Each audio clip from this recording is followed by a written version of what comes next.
Well, hello everyone, and welcome to our next segment of Elephant in the Room in my conversation with another human being. This is Ivan Gonzalez. He's a good friend of mine, a pastor, a mental health counselor. And Ivan, we are glad that you are here joining with us on this sermon series, kind of conversations in the middle of the week. Oh, thank you so much. Well, I really appreciate it. I'm stoked just based on the short conversation we had before we got online here. I'm excited to share my heart. Yeah. Well, tell us a little about yourself, Ivan, and then we'll kind of get into the meat of our conversation. Sure, yeah. You kind of mentioned the qualifications of sorts. My name's Yvonne. I'm a father. I'm a son. I love Boys to Men and '90s R&B. Um, I mean, there's a lot of things there.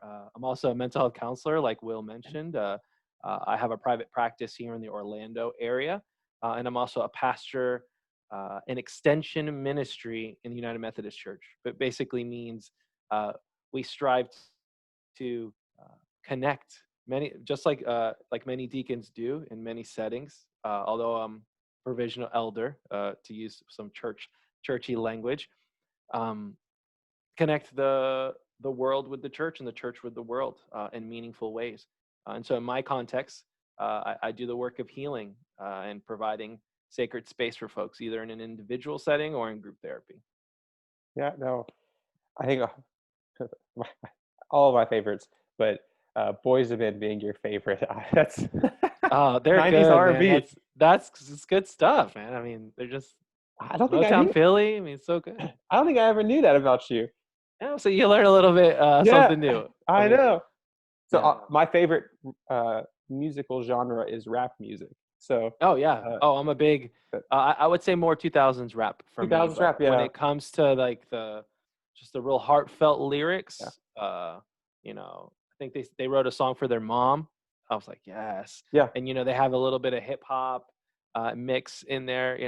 Boyz II Men were the real deal. And acapella, their range was fantastic. They're just a great band. Okay, I'm gonna have to go put it on my Spotify Oh, playlist. for Maybe sure, you I'll have to. listen You to it have while I to. write a sermon or something. For sure. I'll quote them. All right. Well, let's get into this. I think we're to start with kind of the theological framework, and then kind Sure. of move down into how does this come into interact with our lives, with your life, your Sure. experience, and some of the stuff that we're going to be talking about. And this week we're talking about peace and kind Mhm. of how do we experience peace in our life.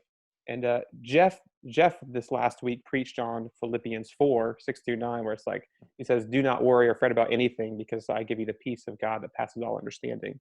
And I'm Right. preaching on John 14, where Jesus tells the disciples, "Peace I give to you," and kind of repeats that a couple times. Hmm. So I think the first question I have, those are the two that Jeff and I had talked about. When you think of peace, what kind of scriptural stories or images kind of come to your mind? Yeah, no, thanks for that question. I think a couple things come to mind. The first one being this idea of peace, when we talk about peace as shalom, right? This idea, and when we think about the Hebrew word shalom, it's a bit more of an expansive word. It's this idea of completeness, right? If you look at the Bible, if they put that final block, final cement block in the wall, it is shalom. It is complete. So this idea that we want shalom in our lives and in the world is this idea that we want holistic wellness. We want overall wholeness in the life as individuals, as a church, but as a world. So when I think of peace, I think of all those pieces kind of coming together and giving us that deep sense of shalom.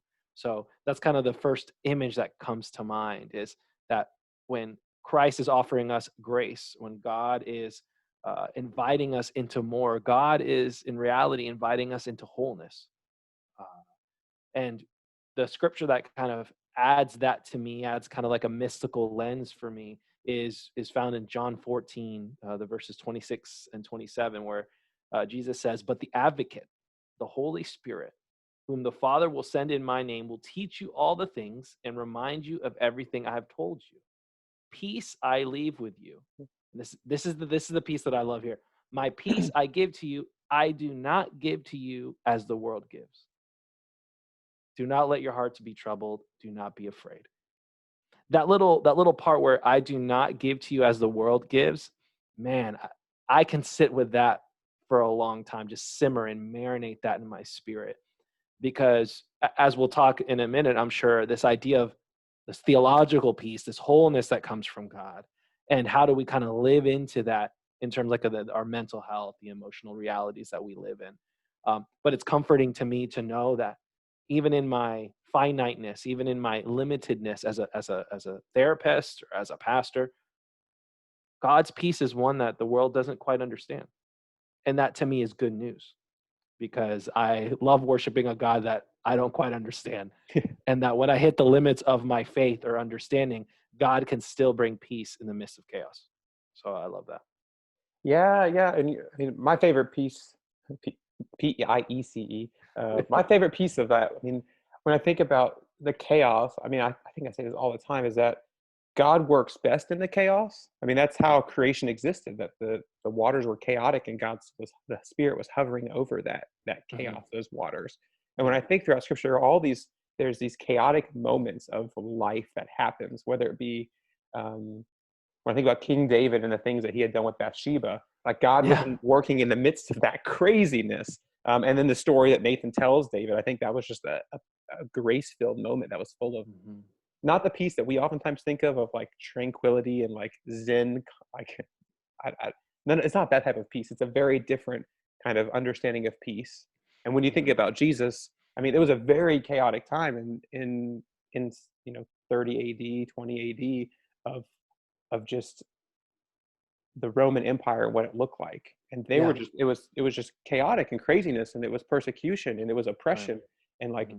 you were just hoping to get some food, Hmm. especially in his socioeconomic status. So the peace that he was provided wasn't based upon the circumstances, but it was something much more. It was that completeness, that wholeness, that restoration.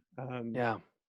So I mean, I think God works so much in the chaos and in the craziness of life. Oh, absolutely. I think another image to add to that is the classic where Jesus was sleeping in the boat, Yeah, oh, yeah, right? What does it mean to find rest in the midst of the storms in our life, right?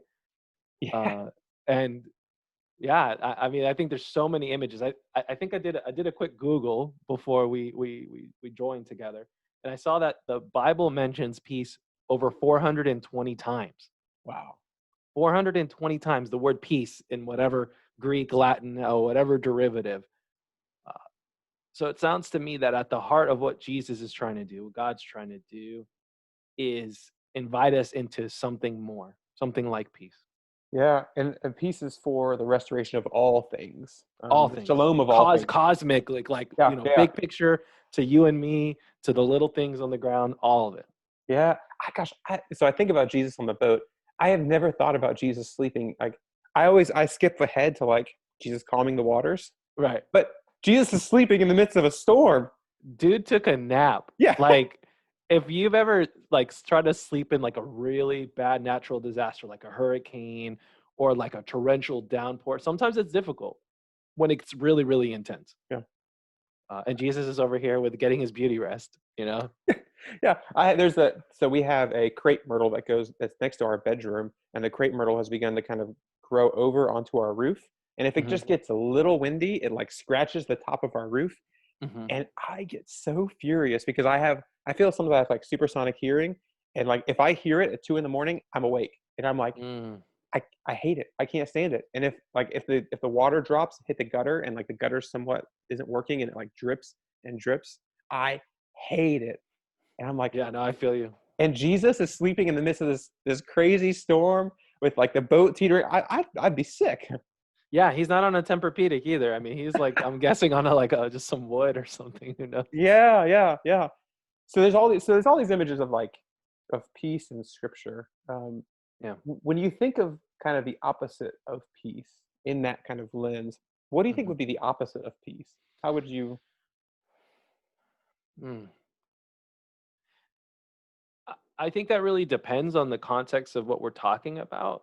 Um, I guess I'll put it in the clinical perspective of kind of how I see things a lot of times in kind of the work I do. I would say the opposite of peace in some way is misalignment or defragmentation, or rather fragmentation. I think a lot of times of a you do a puzzle and like there's a puzzle piece missing. And so let's say like you have a bag, you collected it and you're looking all over for that missing puzzle piece. I see kind of almost like that fragmentation of self being the opposite of peace. A lot of the work that I do in counseling, I guess I'm finding that this niche is kind of being created for some of the work that I do. But I find that I'm working with very typically successful men. Like when I say success, I mean like they have immense status or that economically they've been very successful. But they're coming and they're saying, Ivan, I have all these things, but I have no peace. And I would trade all this stuff for more peace. And for my Christian minded clients, I go back to the book of Ecclesiastes, where Solomon is reflecting on his life. And if remember the story of Solomon, he's given a double portion of wisdom. Like the dude is wise beyond his years and he has all the money, he has all the things he could want. And he reflects on his life, and I'm paraphrasing. He looks, towards life and says, you know what? None of this means anything. But what I have discovered is that to find real purpose, to find real peace, is to lose oneself into service of God and to others.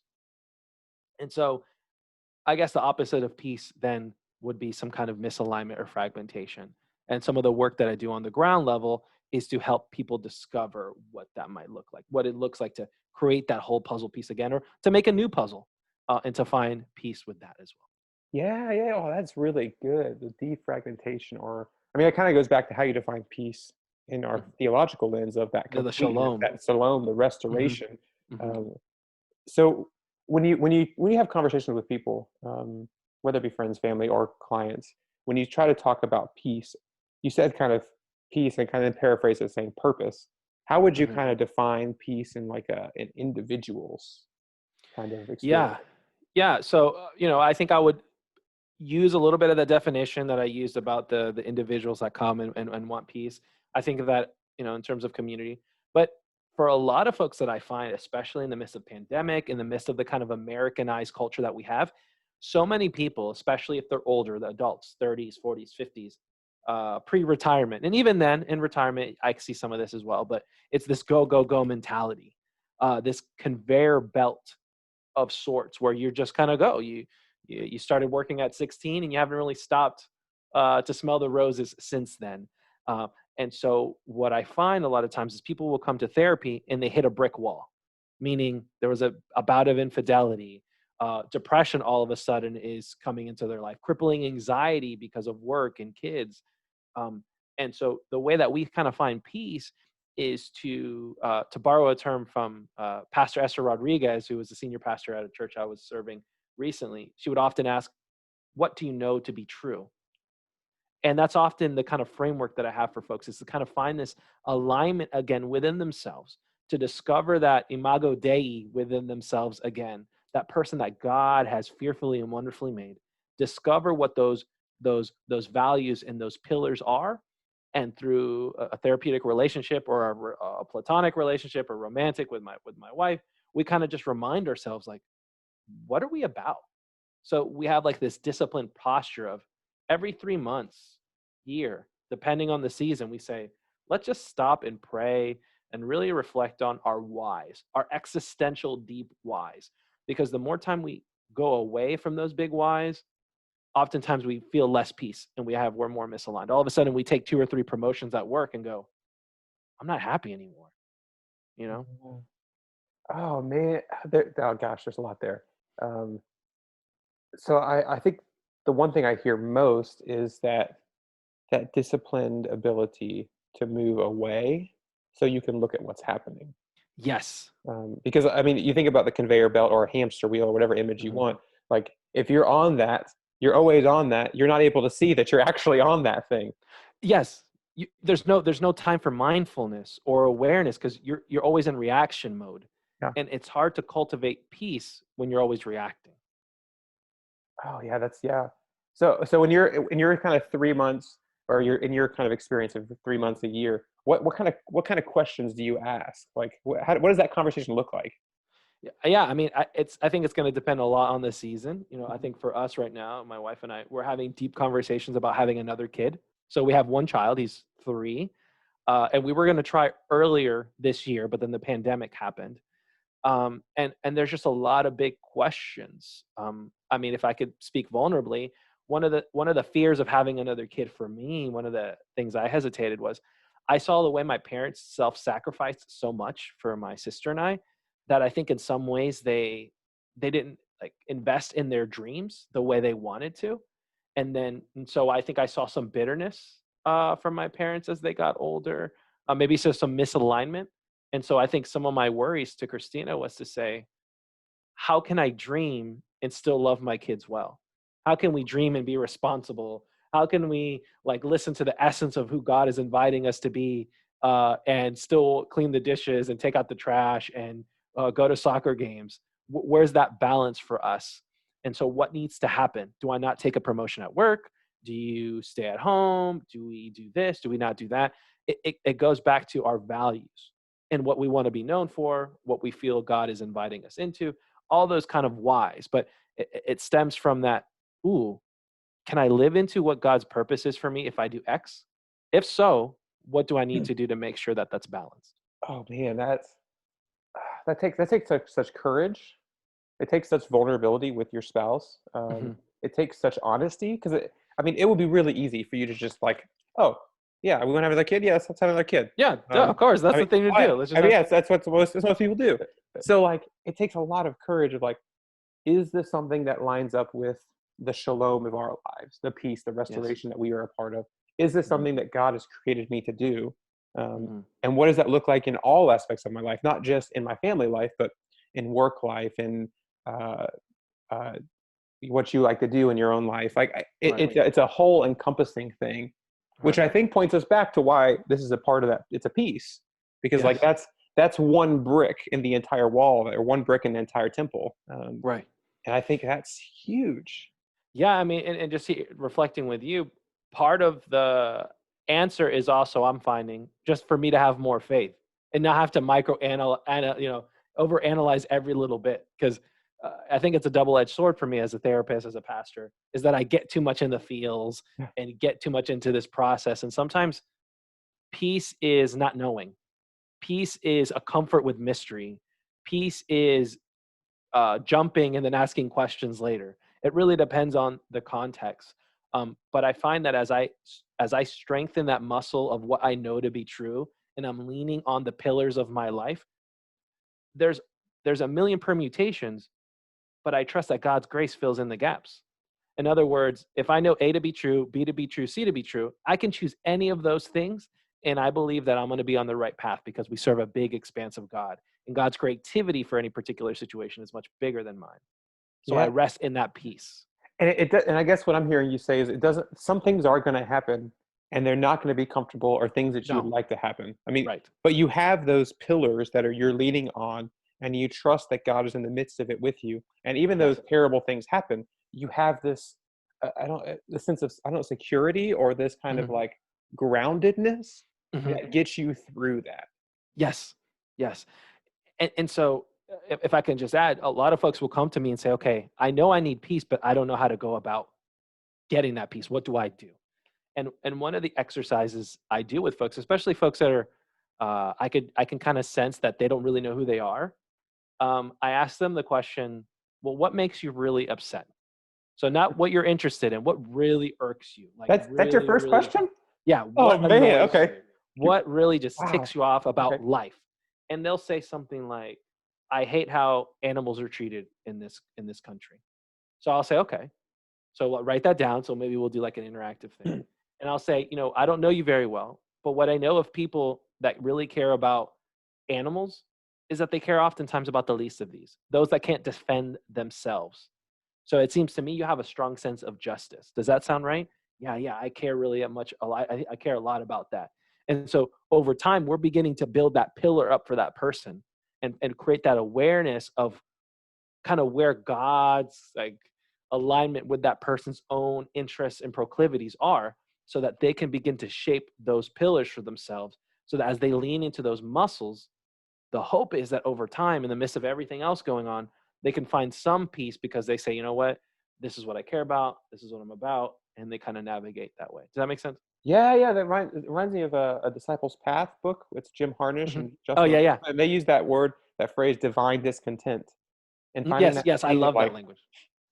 what's the thing that like that God has placed in you that you are upset about the world that it shouldn't be that way. Yes, And like yes. I've never thought about that as like a pillar, and I've never thought about that in a sense of peace either. Like I've never put the two together. I'm just like, yeah, that's my thing that I do. That's what gets me up in the morning. That's, I mean, I Mhm, guess the Japanese would use like an ikigai, like mhm. the center purpose.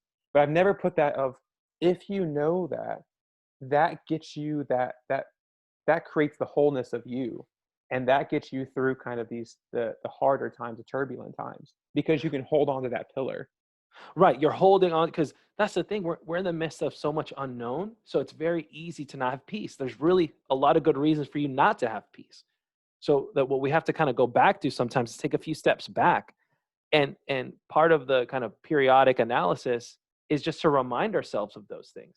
And have we really strayed really far from that? Like, didn't I get into this work as a lawyer to help people, and now I'm finding that I'm getting too caught up into the politics, into the intensity and the go with the flow, cutting corners. That's not really what God has made me to do. So there's a misalignment. Oh gosh, this is really, I mean, it's hitting home for me of like, when was the last time that I took a step and said, gosh, why am I doing this? Like, what is the Mhm. purpose of this? Like, Yeah. what is it? The Simon Sinek, like, good leaders ask why. Mhm. Like, I, that is really, really good. Um, oh man, what do you think are some like practical steps on just stepping back and saying, like, do you have any other like questions that you ask yourself that have been really, Yeah. really provocative for you, or like activities? I don't know.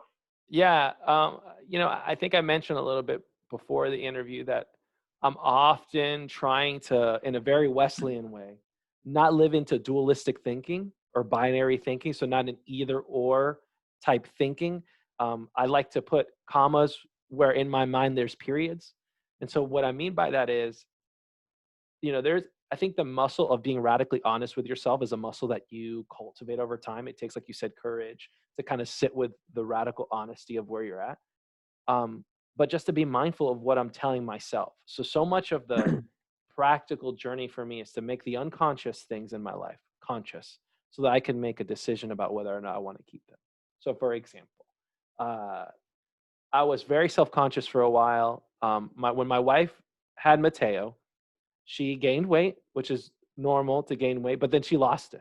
But I kept the weight that I gained during that journey. So I became I became very self conscious physically, and that inhibited a lot of the things I liked doing. But what that also did was kind of create an unconscious script or a schema or a way of thinking about something that wasn't really congruent to the way I kind of wanted to be. So it would be something like, man, every time I'm on camera or every time I'm in a picture, uh, I'm ugly. Let's say that was what it was. I don't quite recall. I interrogate that. I interrogate that sentence, that script in my mind, and so I kind of use I'll use kind of compassionate language to rewrite that sentence within myself. So it'd be something like, um, I can benefit from more exercise because I want to have the energy and the capacity to live into the kind of person I want to be, and uh, at times I don't uh I have feelings of feeling less than. So it's the shift there is in the language. So I am not those things. I feel those things. Oh You see, yeah. I'm creating that distance. And then I'm also trying to restructure, if it's true to me, a more compassionate way to say the same thing to myself. So that when that feeling comes up, I'm ready and equipped with something that's also equally true, but in a way that's life-giving and not self-harming. Oh man, yeah. So you're looking at yourself in the way that God is looking at you, and Yes. That's not tainting the image of God created you beautifully and wonderfully made. yes. In whatever, not just in the way in which you felt about yourself, but in all Mhm. pieces of your life.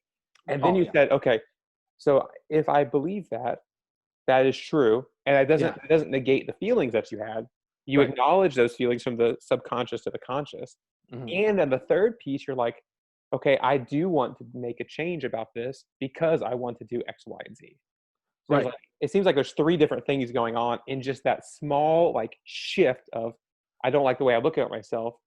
Oh, God made me this way. I feel this way, which is valid, and I also want to move in this new direction. Right. So it's always moving through the lens of compassion. Yeah. And I find that where folks get stuck on peace a lot of times, especially in our culture, is this just perpetual self-critical nature. So it may feel a little woo-woo, but a lot of times I tell people in therapy, we're just really going to work on strengthening your self-compassion muscle. Because until we can kind of change the messages of how you see yourself truly, we're not going to have a lot of the wiggle room that we need to get the alignments that we want in these other places, because oftentimes our worst critics are us. Sometimes we are the ones that get in the way of us the most, and so we have to loosen that up a little bit. Oh man. Oh man, that is so one of my it brings me back to one of my hobbies is woodworking. I love Yeah, building stuff, and you know that we talked about. I yeah, showed you some pictures of some of this stuff. yeah. It's good And stuff. and whenever I build something, I can see all the imperfections. So like Hmm. even where I'm at right now, there's a built-in bookshelf, and I can see where the crown molding has a slight line to it, and I'm like, that's not perfect. Um, but I'm my own worst critic of no, no, no, look at this. If I changed it, I'm saying, look at this beautiful piece of bookshelf that I built. Like learning to say, yes, I can feel that, but it's noticing and recognizing, no, this is a beautiful piece of furniture. Yeah, Now, obviously, the metaphor breaks down because I'm a human being and not a stagnant piece of wood. sure. But But right, it's the emotional flexibility that you shifted that period into a comma. You went to the yeah, both and yeah, in that both and we experience in real ways God's grace for us. And yeah. so as God's grace kind of permeates, then our hope is that we can experience peace in meaningful ways. And as God's grace permeates us, we're able to be more grace filled with our own selves. Absolutely. Absolutely. Which then, I mean, this is a whole different topic, but I think that then allows us to give more grace to others too. Oh yeah, I mean, you can only give what's in your cup, Yeah, right? yeah, And as cliche as it sounds, and because it's true, it's cliche because there's some truth to it. You yeah, got to put on the mask for yourself first, and yeah. um, part of the healing work sometimes is healing the little holes at the bottom of our cups, so that we can begin to hold more. But if we haven't kind of looked and identified those things, we keep pouring in, but it keeps leaking out. Oh, that is a really, really good image. Really, really good image. Oh, I've never heard that image before. And like taking the image and kind of reframing it. There's holes in the bottom. Mhm. I've always just thought about we've just poured it out too much. But no, no, we're just not holding any liquid to begin with. Right. Sometimes for us, I think a lot about codependency. If you've always been that person that you always had to give, give, give, and now as an adult you have to give, give, give as well, you're tired of giving. But so then intuitively, you don't know how to hold pleasure or Yeah. delight. And so what you often do to medicate yourself is that you just hustle more and more and more and do and do and do to numb the fact that if I slow down, I begin to realize all this kind of tastes kind of bland, but I've never given myself the opportunity to really taste and see. Oh man, yeah, that is good. Like, I think that just slowing down is like such an important step uh, Yes. of like just reframing. I haven't done what I'll be just your vulnerability is sharing my vulnerability. So thank you. I have not slowed down in 4 or 5 months because it's just been Mhm. go, go, go, go, go. There's other Sure. things to do, whether it be work, home, whatever. And it's like this is helping me recognize, oh, I have to build into my life moments in which I just slow down and really reflect of Mhm. is why am I doing this thing? What is the Yeah. purpose or point behind this? Yeah. How do I view myself? How do I view my work? How do I view my relationships? Um, but the beginning part of all of those is just to stop, um, Yeah. get off the treadmill, get off the conveyor belt, and just look and see the conveyor belt itself. Right. I want to stress that for some folks, the idea of slowing down or stopping in some ways can feel very self-destructive. Hmm, So you have to kind of I mean, I tell people there's compassion out of bounds. For some of us, all we know is go, go, go. And if we stop because the things around us, because of trauma or because of whatever, it can actually be a very scary experience. So I know that we're kind of chalking it up, just yeah, slow down. Yeah, of course, but for some of us, there's so yeah, much emotional dysregulation that the idea of slowing down means almost ceasing to exist. Like the idea of having to yeah, face yourself can be such a scary proposition to some people that they will do literally they will self-destruct before they choose to slow down. Um, and so, I mean, I think we're all on a journey. We're all Yeah. on a spectrum as it relates to this. But that's why we have to kind of go back to that theological understanding. I do not give to you, Jesus says, as the world gives. So that's kind of the hope that I have to kind of anchor myself into no matter what. That Jesus, all the therapy in the world cannot pour into my life the peace that you're seeking to provide me. And we can't do this by ourselves. So just as we're talking, uh, cultivating peace is not an individual sport. It takes a village to really have sustainable rhythms of peace. Yeah. Oh man. Yeah, yeah, that is good. That is real. That's a good reminder of like everybody's going to do this differently, Hmm. and just the way I might do it's going to be different than the way you do it. Some people it would, yeah, I can imagine that if that's all you know, that would be really tough just to slow down and like Yeah. it's not a viable thing. Um, Hmm. so and gosh, I'm calling it full circle. This is the peace that Yeah. Jesus gives us. Oh Yeah. man. Well, are there any other things you'd want to leave with us? Things we haven't covered? Um, maybe more of your favorite bands? Uh, No, no. no. Anything else you want to cover? No, I tell people, I think a lot of times when we think about peace and we think about slowing down, uh, we can get this temptation to get real complicated.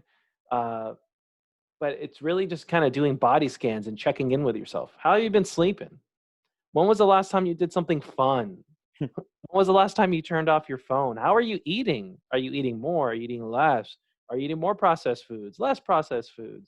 When was the last time you got a good hug?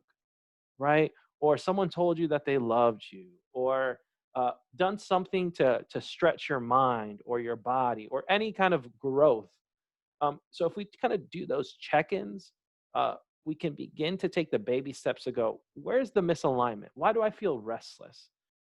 And again, it's a journey. It's not a destination. We are constantly evolving and growing, and so it doesn't have to be complicated. And again, I always like to pitch, if folks feel stuck, uh, you know, pastoral care is obviously a very good strategy, but I often always recommend to people, especially if they've never done therapy, to consider it in the same way that they consider going to the doctor to get an annual physical and get blood work done. Um, Invite other people into your process, whether it be a professional or a friend that has the capacity to hold space for you so that you can begin right away on that journey. That is that is good stuff. Well, oh man, I'm gonna have to take a moment and sit back and like just listen to this again because Praise God. there's some good stuff there. Um, Well, I'm Yvonne, glad, man. thank you for your time. Thank you for Yeah, giving us of your course. wisdom. Yeah. I was really looking forward to this conversation, and now doing it, gosh, it's good. Thank you. I So really thank you for appreciate it. joining us. For those of you who are watching, thank you for joining us, for listening in. We'll see you next Sunday as we keep going through our sermon series, and we'll keep having some more of these midweek conversations. And we're glad that you were here. All right. Awesome. All right. Well, All thanks, right. Yvonne. Take care. See you later. Bye bye.